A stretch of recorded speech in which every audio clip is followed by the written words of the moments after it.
came and again were unable to revive him. He was pronounced dead here at the academy.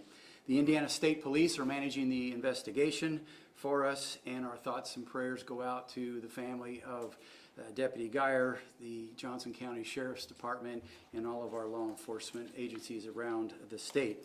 I want to introduce to you, I'll be back for some question and answer here shortly, but I want to introduce Major Andy Fisher from the Johnson County Sheriff's Office. Major? Thanks, sir. Again, appreciate y'all being here today. Obviously, this is something that none of us want to be sitting here talking about right now.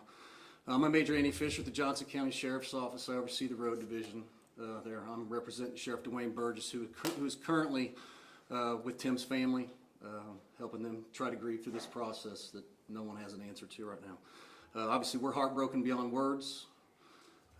We offer commitment and support to Tim's family, the people of Johnson County, his friends, colleagues, any support we can give, we're going to be there for them.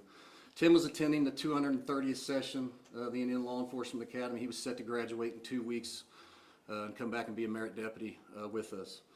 Tim was 49 years of age, lifelong Johnson County resident. He was a businessman, very successful of that. He had a dream that he wanted to be a Johnson County deputy. I spoke with him several times prior to him actually being sworn in as one, and his questions he asked about wanting to serve the community. He was a very faith-based individual, very much a family man, and he just wanted to do something besides work for his business. And he decided to apply for us and was given the opportunity. So Tim was here to fulfill a dream, and that's something that we need to think about. Is yes, this is a sad day, but Tim was also doing exactly what he wanted to do, and that was try to fulfill his dream and being a deputy for us. He's survived by his wife and 4 children. Obviously, we're trying to give as much help and thought and consideration, whatever we can do for them right now. On behalf of Sheriff Dwayne Burgess and the entire Johnson County community, I would like to express our sincere condolences to Tim's family, his friends, the colleagues here at the Johnson County Sheriff's Office, everybody in the state of Indiana, and of course his academy classmates that he's became friends with and so close to here over the last 14 weeks. Thank you. We have grief counselors from around the state, all of central Indiana here with our students. They are the best in the business, giving them everything that we think they need emotionally, spiritually, and so forth. So we have suspended classes for the day. I believe that we're going to probably continue on classes for the rest of this week. That's still to be decided. But I want to assure you that we're giving them everything that we think that they need, and they are human like all of us. They're brand new recruits from around the state of Indiana that come to our residential academy, and again, we do everything that we know how to make them into the young men and women that you can be proud of when you go back to the streets into their communities. So I'm happy to answer any questions that you might have, and remember that this is an ongoing investigation. The state police have that side of things, so if it's an investigatory problem or issue or question, I will turn it back to them. Can we get the spelling? Yeah.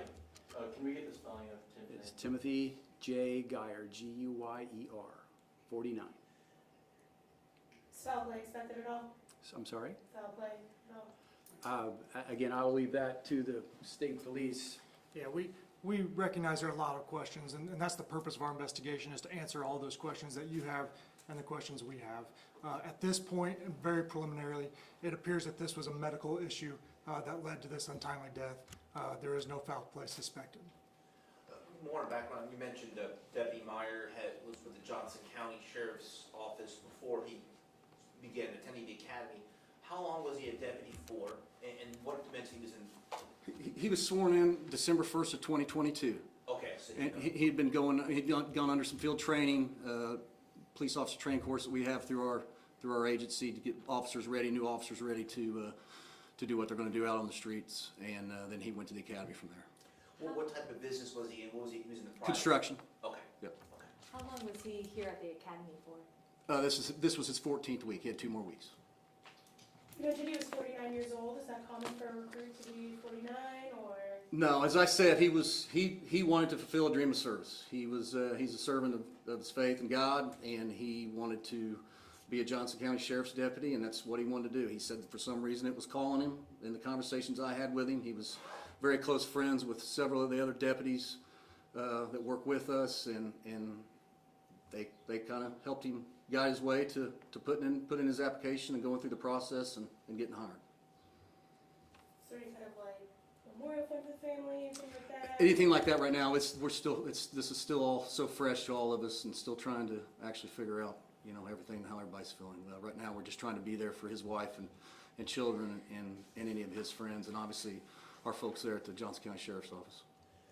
This could be, Mr. Horty, you mentioned that, there's training going on here, there's other recruits here, that there's counselors on hand. I mean, how can something like this affect younger recruits, especially when you have someone of Deputy Geyer's age here, maybe a role model? How does his passing affect the recruits and the staff here? Well, that is why we have grief counselors here. They are, as all of us are. We announced to the class this morning, lots of heavy hearts, lots of tears. And so all we can do is give them this grief counseling, again, prepare them as best we know how to go out to our communities.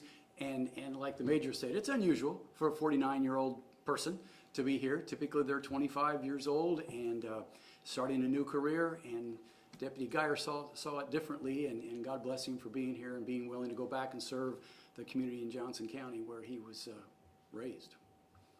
How big was his class, and was, given his age, was he able to compete with his classmates and stay at that expected level of excellence? He was. He's one of 172 young men and women in this Tier 1 class, the 232nd class. He held his own like everybody else. We don't age grade the fitness standards, the testing. They all have to do the same amount of push-ups, sit-ups, and physical exercise. So he was a model, and I think to your point that he was probably a role model for many of them. Could have been their dad, truth be known, for a 49-year-old man. As far as the investigation, what will that look like as far as next steps? Yeah, so our investigators have been here throughout the morning, working very closely with the Hendricks County Coroner's Office to try to determine the cause of death. A lot of questions still, but we also have an idea of what didn't happen, and that was foul play, that was any type of accident or anything like that at this point. Has anything like this happened before with you guys at the academy? Or? I think historically, I think there may be some incidents, but nothing of recent history in this facility.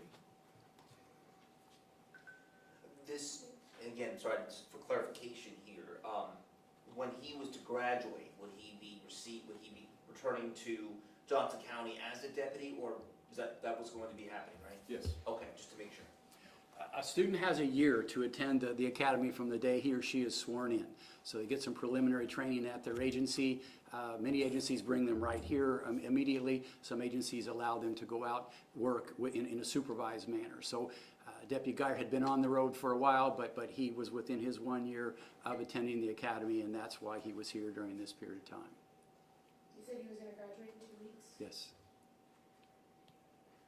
Yes, ma'am. Is there a specific age requirement? They have to be under a certain age to join. Was an exception made for him based on his dream? There were no exceptions made. You have to be 21 to get here, but there's no ceiling on the age, so long as they can physically compete. So there's 172 of our Tier 1 officers here now. There are 40 Indiana State Police recruits, and there are 30 Tier 2 students who are typically small town marshals and hospitals. So we have a full house, and there are over 200 young men and women training here as we speak.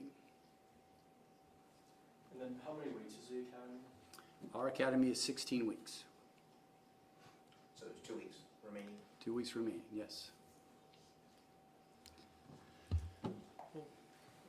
Thank you all for your time, and we appreciate you being here to cover this story. It's tragic in the law enforcement community. This is a line of duty police officer death, and will be treated as such. And so we ask for the support from the community. Wrap your arms around Deputy Geyer's family, the community, the Johnson County community, the Trafalgar community.